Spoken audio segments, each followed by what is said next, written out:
Ce sera sur notre parcours. Mais vous voyez, la petite maison est là. Et l'hôtel Lambert est juste derrière. Et vous voyez qu'on voit son jardin. On devine son jardin.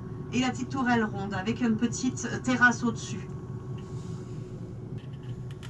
Alors l'hôtel Lambert, c'est l'hôtel particulier qui fait l'angle juste ici à côté de nous avec la porte cochère bleue.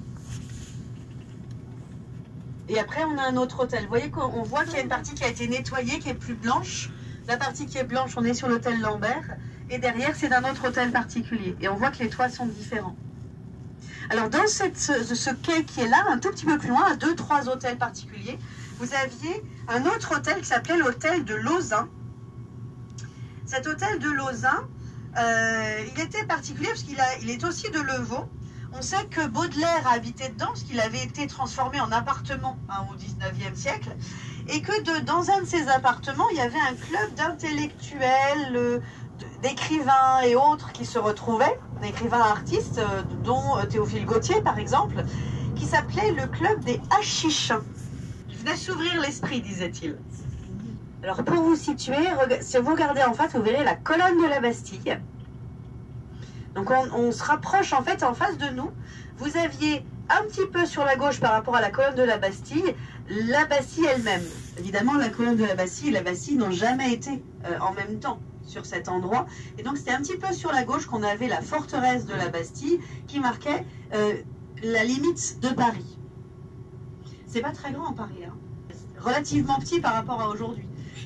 Ça a quasiment doublé au 19e siècle, au temps d'Haussmann, où on est passé des barrières des fermiers généraux aux barrières, aux fortifications tiers, pour être la limite de Paris. Tout à l'heure, on va aller un petit peu plus loin, on va aller jusqu'au pont d'Austerlitz, on va passer par-dessus. Et en fait, on va passer à côté d'une institution qui auparavant était sur l'île de la Cité, au bout de l'île de la Cité, là où vous avez aujourd'hui le mémorial aux déportés, mémorial de la Shoah, hein, vous connaissez peut-être, qui est tout derrière Notre-Dame. C'est cette institution que vous avez en briques là-bas, vous voyez, en briques et pierre meulière sur la gauche. C'est une institution nécessaire, mais pas très glamour. C'est l'Institut médico-légal, autrement dit la morgue. Entre la Bastille et le pont d'Austerlitz, il existait une île auparavant, une île disparue aujourd'hui qui s'appelait l'île Louviers.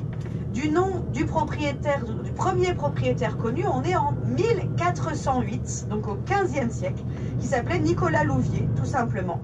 Elle a eu d'autres noms, l'île Javier, l'île d'Entragues. C'était une île qui faisait environ 200 toises, sachant qu'une toise, c'est à peu près 2 mètres. Ça vous donne une idée.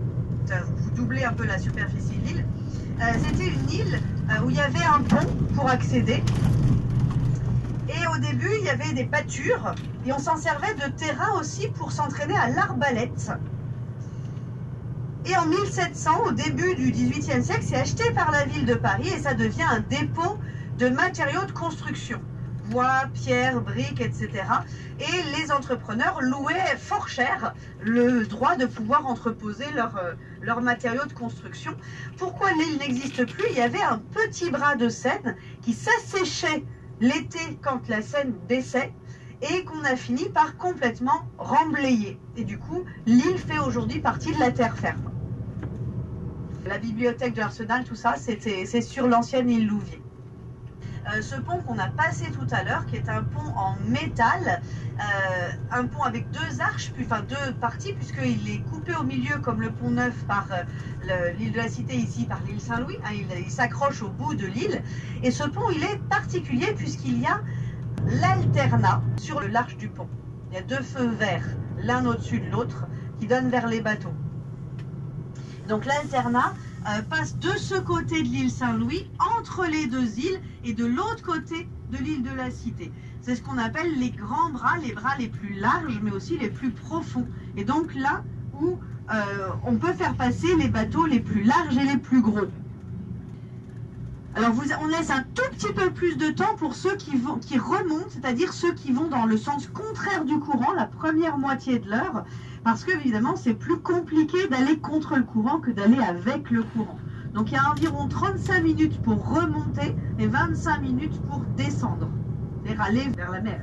De loin, vous pouvez voir le pont de Tournelle qu'on a passé tout à l'heure et vous pouvez voir qu'il y a une statue qui émerge du pont de Tournelle en haut qui représente la sainte patronne de Paris, Sainte Geneviève. Elle a devant elle une petite fille qui représente la ville de Paris. Elle tient un bateau-jouet dans les mains, cette petite fille. Sainte Geneviève protège cette petite fille, mais aussi elle regarde vers l'extérieur de Paris pour voir arriver les ennemis. Évidemment, et toujours protéger la ville. Cette statue, on la doit à un sculpteur boulonnais de Boulogne-Billancourt qui s'appelle Paul Landowski et que vous connaissez certainement pour une autre sculpture, pas à Paris, pas en France, au Brésil. Une sculpture avec les bras étendus en forme de croix sur un pain de sucre. Le Christ du Corcovado de Rio de Janeiro. On est en train de refaire la croisée du transept, c'est-à-dire la seule voûte totalement écroulée de Notre-Dame. On est en train de la faire, elle est quasiment terminée. Donc bientôt, dans quelques jours, je pourrais vous dire qu'elle est terminée, peut-être. Et on voit aussi sur le côté, alors ça va être moins visible parce qu'on a pas mal de baraques de chantier, de bureaux, etc. Mais vous avez peut-être vu sur le bout qu'on a des cales en bois sous les arcs-boutants. On appelle ça des cintres et on les a remis à l'été après l'incendie, c'est-à-dire il y a déjà presque 4 ans. Pourquoi on les a remis?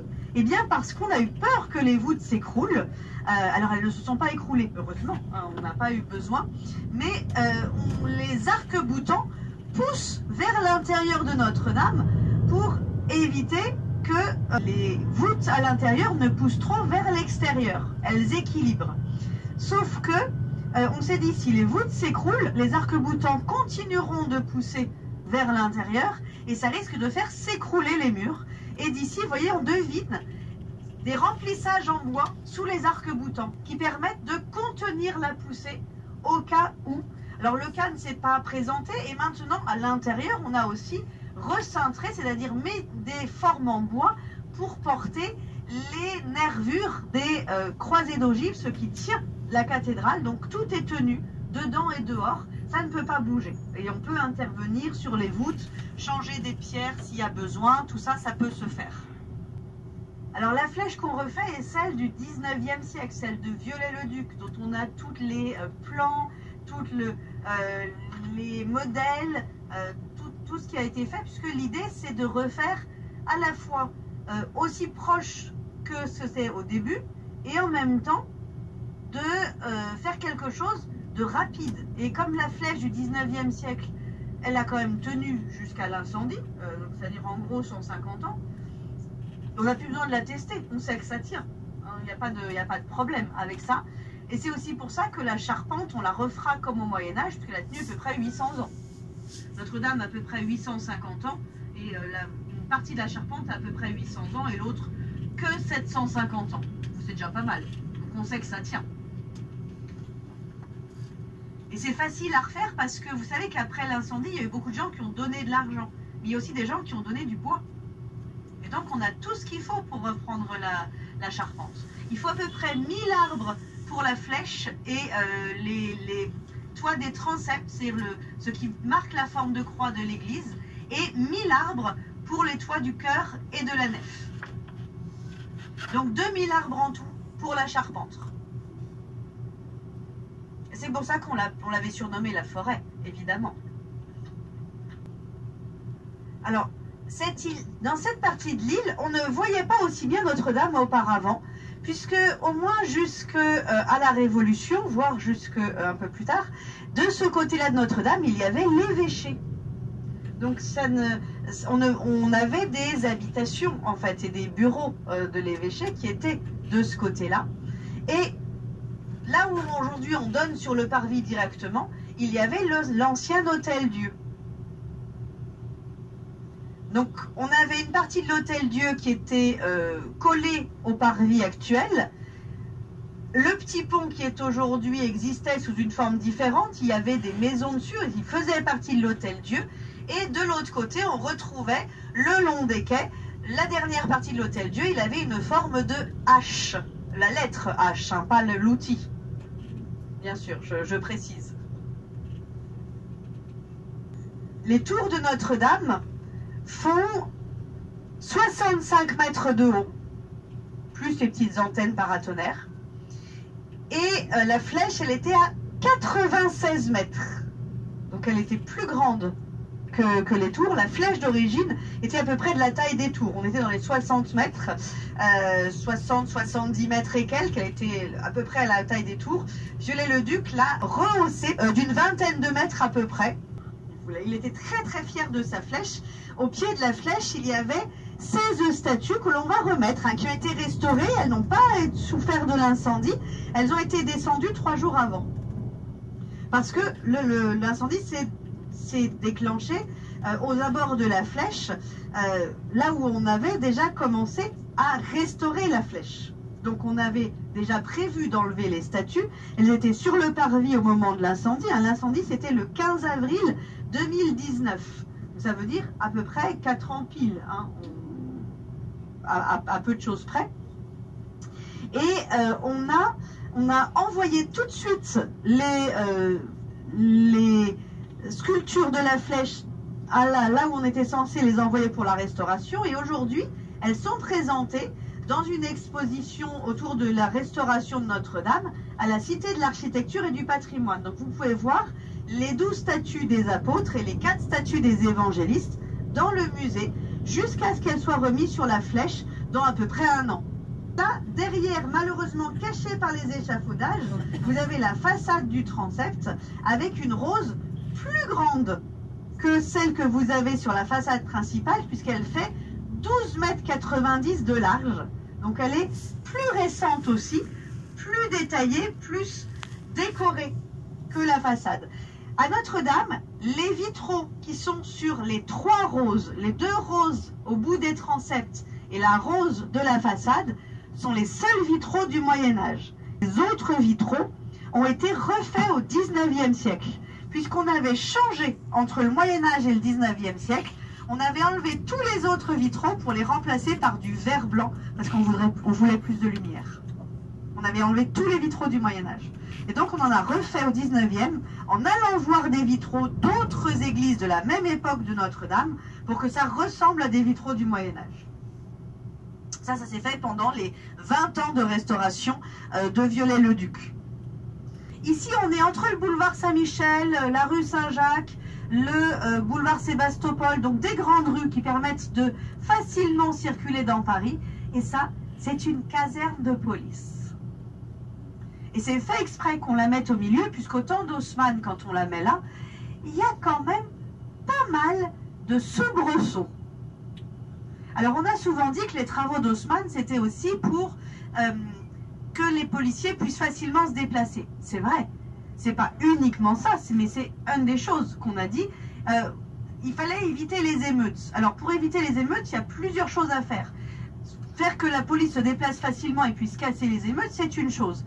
Mais on a aussi fait beaucoup d'autres choses pour éviter que les gens aient envie de faire des émeutes. On leur a rendu la vie plus facile, on a mis les trottoirs, on a éclairé les rues, on a mis les égouts en place, les tout à l'égout surtout, parce que les égouts existaient, mais on jetait tout par la fenêtre. Donc vous imaginez l'état des rues, les odeurs, etc. Donc on a, avec les travaux d'Haussmann, on a assaini la rue, on l'a rendue plus sûre, plus calme, plus propre, avec des rues plus larges, où l'air circulait, où les incendies étaient beaucoup moins faciles à avoir, etc. Et du coup, il y avait aussi moins de raisons de se révolter. Maintenant, imaginez-vous le 15 avril, il y a 4 ans, dans une voiture de pompiers. Ils ont eu les mêmes difficultés que nous. Ils ont même dû revenir en arrière parce que les barrières de chantier les gênaient. Donc, pour accéder à l'incendie, ça n'a pas été facile. Et le bâtiment que vous avez en face de nous, qui a des vagues de bâtiments Renaissance, il date en fait du 19e siècle et c'est le palais de justice 6. Alors on devine la flèche de la Sainte-Chapelle, la chapelle qui a été faite à l'initiative de Saint-Louis à partir de 1250 pour pouvoir recevoir la couronne d'épines. Entre-temps, la couronne d'épines, elle est à Notre-Dame. On a mis assez peu de temps pour l'époque pour construire la Sainte-Chapelle, dans les 2 ans. La couronne d'épines a été payée le prix d'une province française de cette époque-là. Et alors le quai des Orfèvres, il continue jusqu'au Pont Neuf que vous avez juste là, qu'on retrouve, qui est au bout de l'île de la Cité. Et vous remarquerez que vous avez une sculpture. Alors ça tombe bien, on s'arrête. Vous avez une sculpture noire au milieu du pont. Alors je suis désolée, il n'est pas sur un cheval blanc, mais c'est bien Henri IV. Alors vous voyez au fond, vous avez une sculpture qui est là temporairement d'une artiste japonaise que vous avez aussi un peu plus loin, vers Louis Vuitton, au niveau des Champs-Élysées. Une sculpture, oui, comme une dame avec une coupe au carré rouge vif, tout au fond sur la droite, l'autre bout, vers la Samaritaine. On va passer devant l'Institut de France, qui va être sur notre gauche, ici avec la coupole, où il y a l'Académie des sciences, l'Académie française, l'Académie de mathématiques, etc. Tout ça se retrouve à cet endroit-là. Et nous allons aller encore un peu plus loin, vers le pont du Carrousel que nous avons pris tout à l'heure, mais que nous n'allons pas prendre cette fois-ci, qui est le pont suivant. Pour l'instant, nous allons remonter les quais jusqu'à la 3e île de Paris. Attention, il est juste là. Vous avez le plus petit immeuble de Paris. Alors, un immeuble qui ne fait que 2,30 m de large. Il a une porte bleue et il a 2 étages seulement. Alors, personne n'habite dedans, c'est une galerie d'art. En fait, on pense qu'il y a... on a fermé un passage entre 2 immeubles. Vous voyez ce pont qui a été fait par Louis XIV. Il remplaçait finalement un bac qui faisait aboutir la rue du Bac au chantier des Louvres et des Tuileries. Et ce pont a été fait par Louis XIV quand il s'est exilé à Versailles en guise d'excuse finalement aux habitants de Paris. Alors, il y a une chose que je n'ai pas évoquée, c'est que quai des Orfèvres, ça s'appelle comme ça parce que à côté de l'eau, on avait des orfèvres. Et il y avait tout au bout de l'île des laminoirs pour la monnaie de Paris. C'est-à-dire qu'on taillait en tranches des barres de métal dans lesquelles après on découpait des ronds de flanc. Alors c'était assez logique d'être près de l'eau puisque l'eau pouvait, était nécessaire à tout ce qui est forge, travail du métal et aussi pour faire marcher les laminoirs. La force de l'eau est plus utile que la force de l'homme. Vous avez le quai d'Orsay, on va voir les Invalides sur notre gauche avec sa belle coupole dorée. On va voir le pont Alexandre III avec ses grosses colonnes et ses statues dorées de Pégase au-dessus. Alors juste les sculptures qui sont devant le musée d'Orsay, ces sculptures-là étaient auparavant dans le jardin du Trocadéro avant qu'on le modifie en 1937. De la Concorde et l'Assemblée nationale qui sera sur notre gauche. Au temps de Louis XV, la place de la Concorde marque le bout de Paris. C'est l'endroit par où on peut rentrer dans Paris. Et vous voyez, Paris s'est agrandi au fur et à mesure. Ça s'arrêtait au Louvre, puis place Louis XV. Le périphérique aujourd'hui marque à peu près les fortifications tiers, c'est-à-dire l'agrandissement au XIXe siècle. Sur la place de la Concorde, un obélisque un petit peu particulier puisque c'est un cadeau qu'on nous a offert, mais on nous a dit, on vous l'offre, mais vous venez le chercher. Ça pèse quand même 230 tonnes cet obélisque, d'une seule pierre. Je vous laisse imaginer la difficulté pour aller chercher l'obélisque. Et il a fallu faire ça en plusieurs temps. D'abord, il a fallu construire un bateau spécial, avec un fond plat pour pouvoir remonter la Seine, remonter le Nil. Il a fallu avoir un deuxième bateau à vapeur pour pouvoir le tirer en revenant, parce que c'était une véritable savonnette. Il ne pouvait pas se diriger à fond plat sur la Méditerranée, c'était impossible. Donc il fallait un autre bateau pour le remorquer. Ce second bateau, qui s'appelait le Sphinx, il consommait 980 kilos à peu près de charbon à l'heure. On est donc allé jusqu'à Luxor, qui est dans les 500 km à l'intérieur des terres en Égypte. Il a fallu y aller en temps de crue. Et quand on est arrivé à Luxor, on a attendu la décrue pour que le bateau se pose sur le sable sur le côté. On a ensuite désensablé l'obélisque. On l'a abattu assez facilement. L'abattage de l'obélisque, 15 jours, 1 mois. Traîner l'obélisque sur le sable jusqu'au bateau pour l'enfiler dans le bateau dont on avait enlevé le devant. On avait enlevé la proue du bateau. 1 mois à peu près aussi. Après, on referme le bateau, on est prêt à partir. On est en janvier. Il faut attendre la crue pour que le bateau remonte. On attendra 8 mois. À Toulon, on a débarqué les équipes d'ingénieurs qui remontaient vers Paris par le train à pied, etc. Et on a envoyé le bateau, passé par Gibraltar, passé par Cherbourg, Le Havre, pour ensuite remonter la Seine jusqu'à Paris.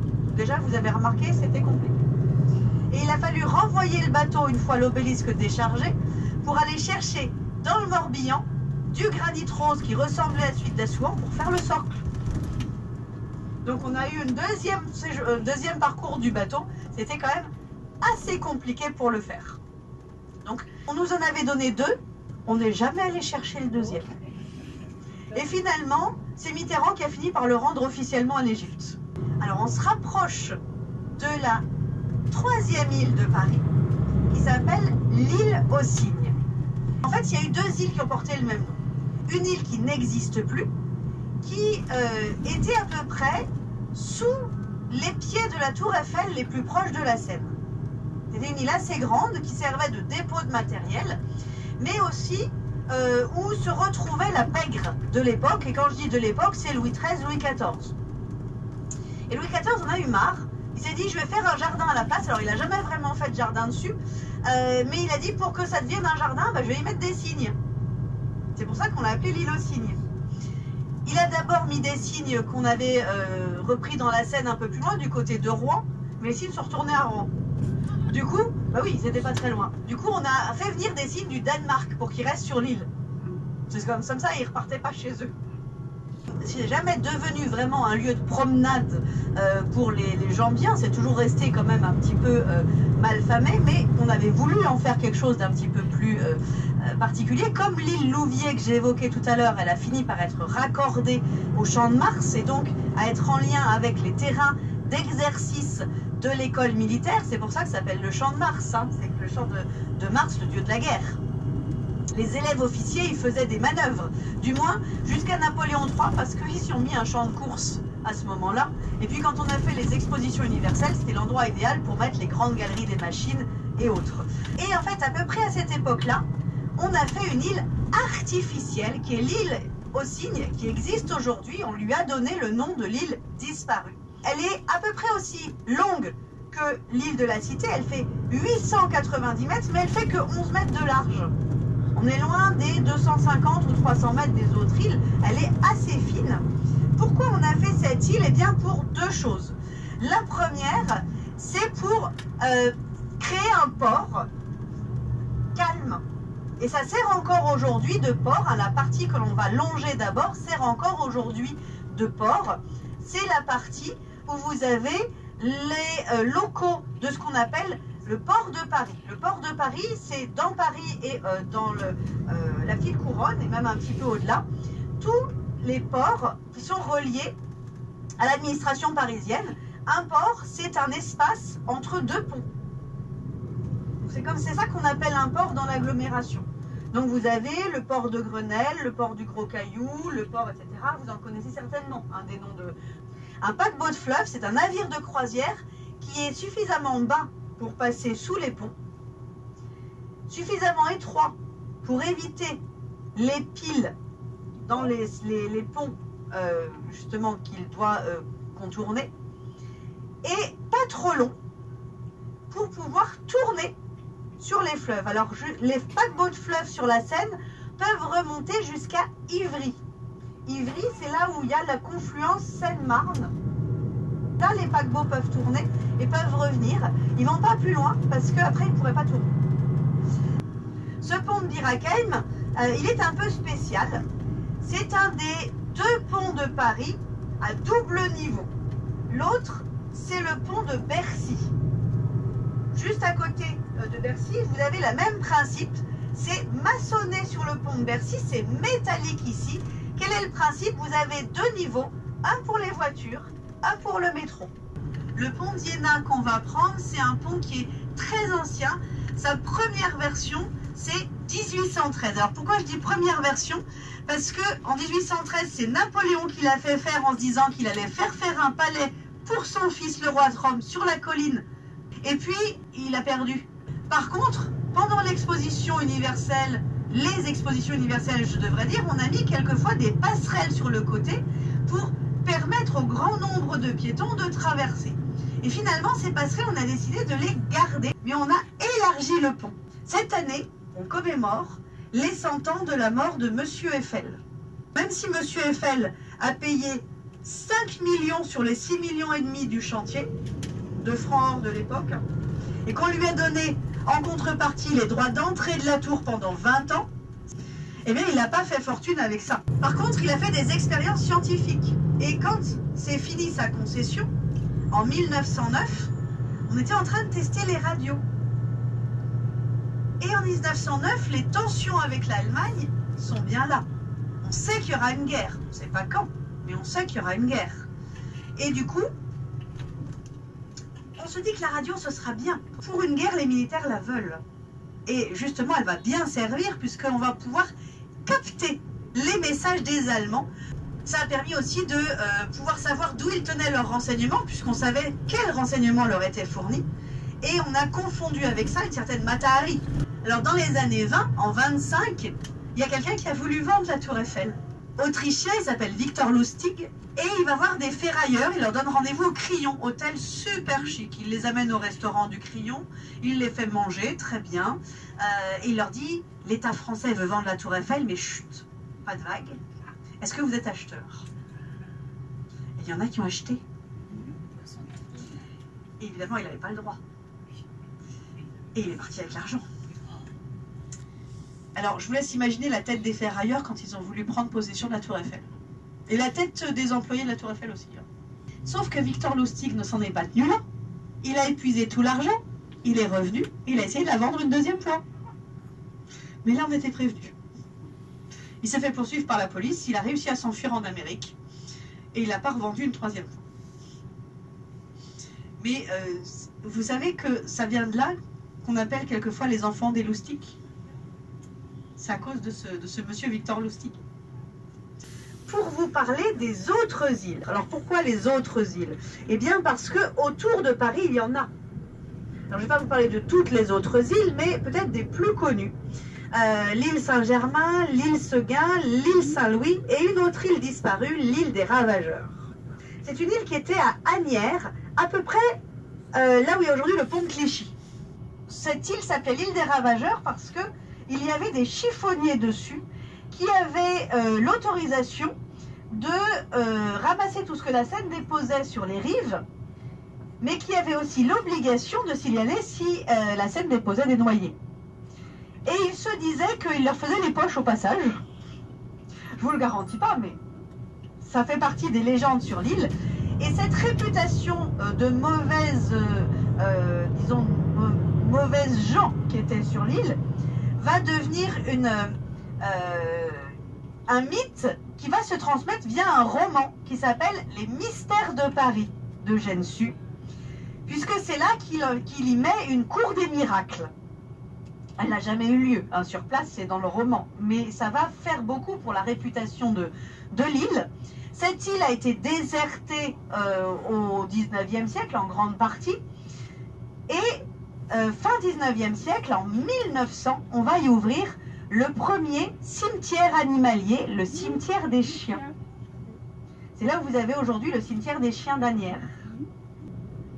Donc cette île des Ravageurs n'existe plus, mais vous avez trois autres grandes îles. L'île Saint-Denis, qui est entre Saint-Denis justement et Asnières d'un côté, Villeneuve-la-Garenne, qui est à moitié industrialisée, à moitié à l'habitation. Il y a un grand centre commercial, il y a beaucoup de choses sur l'île Saint-Denis. Et puis une qui était totalement usinée, et que vous connaissez tous au moins de nom, c'était l'île Seguin. Sur l'île Seguin, il y avait les chaînes de montage des usines Renault qui étaient à terre du côté de Boulogne-Billancourt, juste en face de l'île Seguin, là où vous avez aujourd'hui le quartier du Trapèze. Alors pourquoi du Trapèze? Parce que les usines Renault étaient implantées dans une forme géométrique de trapèze. La scène musicale, disons que c'est un ensemble autour de l'art de la musique et de l'art vocal. Et vous avez un jardin sur le toit. Et ce jardin, il est loin d'être anecdotique. Il est là parce qu'il fait une isolation au-dessus de la grande salle pour que les riverains n'entendent pas les concerts de rock. Donc ça fait une isolation. Une isolation aussi thermique, pour pas qu'il y ait ni trop de chaud ni trop de froid. Et vous pouvez monter sur ce jardin au jour d'ouverture de la scène musicale, c'est-à-dire du mercredi au dimanche. Cette île Saint-Germain, c'est une île qui était avec une occupation militaire pendant assez longtemps, ce qui fait qu'elle a été énormément bombardée pendant la Seconde Guerre mondiale. Les militaires sont restés en partie jusque dans les années 70.